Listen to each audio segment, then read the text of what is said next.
So, of course, there are a lot of rumors, there are a lot of things happening, but what is new in this story, that indeed there is a video recording where Savchenko was not just speaking in some negative way on the president, but they were speaking about the arms. And I also should say that we can show that Volodymyr Ruban, who is the negotiator during the prisoners' exchange, had been caught with arms. He possessed the arms. I would just ask you to explain how seriously we see these stories, that it's not another political battle. It's really probably one of the rare cases when somebody of that, with that name and with that, I wouldn't say international even prominence, is accused of actually a coup. I should say that I can't say that I believed General Prosecutor Mr. Lutsenko when he gave a speech in Verkhovna Rada in the Ukrainian parliament. It wasn't for me, it didn't sound for me as a truth. I did not believe that. But when I saw the video which you've mentioned, I have no choice other than believe that it did happen. I mean, that they did plan all these awful things, including the attack at the civil population, which is obviously awful. From the first moment when it became evident that the question of stripping her the deputy immunity will be discussed in the Verkhovna Rada, there were doubts if she would be stripped of it. But as we saw how it was going in the meeting hall, nearly the constitutional majority of MPs voted for it. And firstly, of course, it's because her provocative behavior during this discussion and during this procedures in the Verkhovna Rada, but also here is a rather dangerous moment for the Ukrainian civil society, that after when we saw such loud accusations and without any doubts and without analyzing so much as it could be analyzed, MPs just voted for it. And as the General Prosecutor Lutsenko said, she's not the last. It's not the last case of this manner, and his words, they sound a little bit, dangerous and worrying. I would like just to, again, it seems like this story we need to explain and explain and explain. Show the actors of this story is the, and more or less a well-known person since 2014. There you can see him. He was arrested prior to Savchenko. For the first year, he was the one who, kind of without any official status, was communicating to DPR, DNR authorities and was in that regard, somebody who helped to free some of the Ukrainian soldiers, while, for instance, also bringing the further evidence, we can show the amount of weapon he was carrying, and with which later had been used as an evidence. I should also say the interesting is the consequences that. First of all, there what we have the part of it. So really trying to explain the story. So there is a video, but at the same time, Savchenko, the idea was that first the Ukrainian soldiers who went to her and suggested her to make a coup, and she, later we found out that they were cooperating with the security service, and that makes it tricky. But she, in her defense, says that she, in fact, is more or less, it was a provocation, so she understood that it was SBU operation, so she played into that. So, and what is also by that regard, we don't know who is a mastermind. Where do we have the money? Because, Savchenko isn't somebody who is rich, somebody who doesn't have any big political force behind you. What you can say while dealing with prisoners exchange about the people around Volodymyr Ruban and the whole thing regarding those talks with DPR, DNR leaders.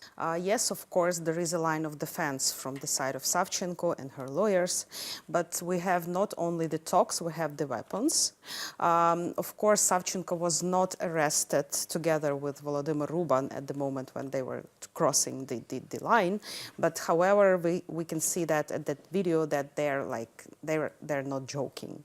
But on the other side, it's very interesting to follow how Mr. Medvedchuk appears in all these talks. So first of all, after the arrest of Volodymyr Ruban, Viktor Medvedchuk was kind of promoted. Whom I should say, Viktor Medvedchuk is a very close person to Vladimir Putin, the Russian president, a Ukrainian representative on the negotiations, with long connection to the Ukrainian government, very dubious politician in Ukraine, you know, the ones who might kind of denies the Ukrainian independence and sovereignty to some extent, who speaks about the better connection with Russia. And interesting enough, is really the interlocutor in the communication between Ukraine and Vladimir Putin himself. Yes, exactly. And it looks like schizophrenics, because from one side, the president talks about Medvedchuk as our, I don't know, the main person in all this negotiation process. But on the other hand, when Vladimir Ruban just was arrested, he was like, you know, SBU was saying that this person is interlinked to Medvedchuk, as if Medvedchuk were, you know, a terrorist or something like this. So it's very strange. And of course, we'll see what will happen next, whether any other arrests will follow. But for me, as a human rights activist, the more important thing is how all this story will reflect on the issue of political prisoners and its perception from the side of civil society, from Ukrainian side of Ukrainian government, and of course from the side of international community. And I don't think that this story will improve our chance to get people back to Ukraine. Trend today is that the people who are somehow very critical would be accused to be the Kremlin agents, you know. And also, looking at this political environment, besides Mr. Medvedchuk, are there any people with that magnitude of influence who could be, you know, behind that, and to what extent we can at least speak about the connection of people like Savchenko to Russia, to DPR, to DNR? Besides Medvedchuk, it's hard to say in the point of view of organizing such you know, coup or else. But for example, during giving his speech in Rada on Savchenko, General Prosecutor Lutsenko said that we will find this manipulator who is behind, and he didn't name Medvedchuk directly, but he meant him. But what about some political ties or some political background after Savchenko and her position? For example, it's very vivid that the only parliamentary fraction who didn't vote for her stripping of immunity, it was opposition bloc. Maria, I would like to maybe ask to add more on, in particularly, Nadiya Savchenko herself, because she could be considered extravagant by a lot of people. What is very kind of difficult for us to perceive, because it's exactly 2 years when she was in Russian prison. There was a huge support to her. She was announcing the hunger strike. She does the same, and you kind of can't believe that she's again behind the bars. And you know, it could be, of course, easily used by all the Russian propagandists. You know, look what happens. But really, what makes Savchenko special among all the other prisoners, because he was the most famous, he was the most welcomed, but later the society was very fast disillusioned by her, though she was also perceived like this Ukrainian nationalist radicals, which turned to be something totally different. I think that this prominence, famous of Savchenko was interlinked with few things. First of all, she was a lady, and she was like a very bright figure at the background of all this Russian-Ukrainian conflict. And of course, she was arrested first in the ungovernment-controlled areas, and then passed to the Russian security forces or to Russian police. released. So it was kind of another proof that Russia is in Donbass, and that Russian Federation is there with its army or its proxies and so on. So another thing, of course, is the political, I would say, probably political scores which were given to her by Ukrainian political parties, and in particular by Batkivshina and Yulia Tymoshenko herself. I think that there was a great resource which was invested in Savchenko's name and in her popularization. And of course, it's become like a story for the whole world. And I think that it played its role not only for Savchenko but also for Ukraine. And I don't think that the strategy of Ukraine, the strategy of defending its citizen was wrong. I think that everything was done correctly, and I don't think that we shouldn't do that at the moment. And I have to say that I communicated with Savchenko after she was released from Russia, and it was related to the issues of political prisoners, because they used to organize together with her sister Vera Savchenko some actions in defense of political prisoners. They were writing the letters to them. So it was also a shock for me to see this video, because I was sure that, I didn't expect that. Some people who are involved probably in some negotiations between Ukrainian side and the so-called LPR and DPR, they would be, I think that might be the story for them, which they will take into consideration before they go. So they will think twice, I think. Those who are really unsatisfied with the corruption, with the elite, sooner or later they would kind of stage any kind of a coup. There would be a volunteer battalion, but it was always in the public discussion, something like to scare people. Sometimes you feel this sentiment, but it was just all about the words, and we never knew how supportive is society. Moreover, the official surveys and statistics says that very few people are supporting actually the violent or military coup, and this is really the first case when you really have a former military who kind of says that we are the military who should get rid of these people, and how you describe the reaction of the society? The main message of Savchenko